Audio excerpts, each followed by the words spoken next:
My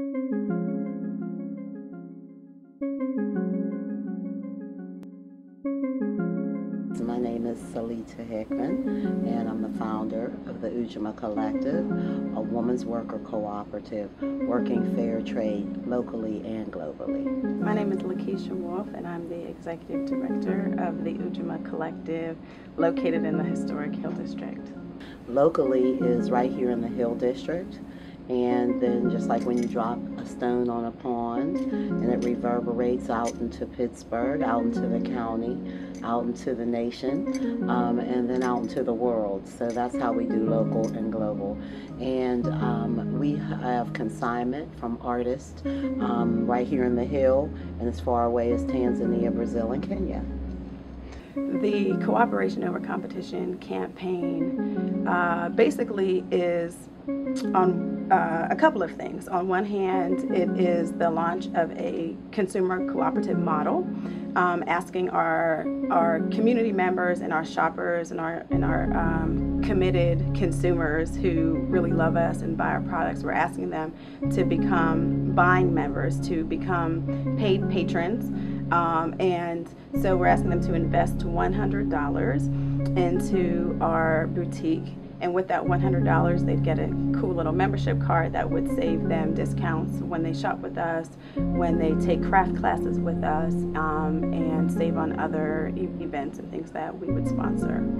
The other part of Cooperation Over Competition is a series of activities, which include what we call lunch and learns and mobile marketplaces, and that is sort of the community educational piece of that. And so it's on one hand inviting people to come into our space, into free and low-cost sessions where we're exposing them to the different types of foods from here and around the world, to different kinds of art from here and around the world, but also teaching them about the practice of cooperation and the many different examples of co-ops and cooperative business that have existed, that currently are being used across the U.S. and in countries around the world, as well as, you know, using that model for things that they might be doing or things that they're thinking of and never really thought that it could be a shared approach. One is I really want people to be inspired and to be revived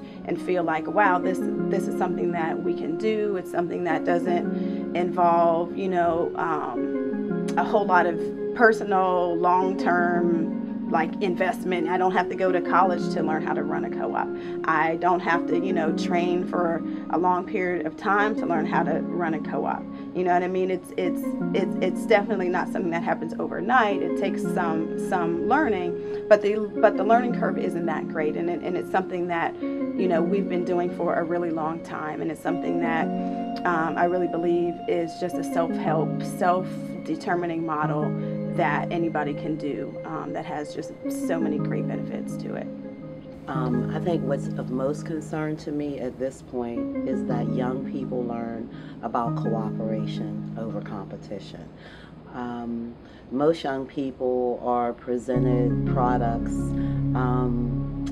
whether it's athletic wear or high fashion purses, and those are very competitive, capitalist approaches to products and fashion and sales. Whereas Ujamaa, you can meet the person or even have a connection with the people or artisans who make the wares, who make the oils, who make the body care products, who makes the jewelry and the clothes. I think global engagement looks like when people can practice their culture freely without feeling like they have to do any major conforming, when other people are able to create spaces and are open to learning about other folks.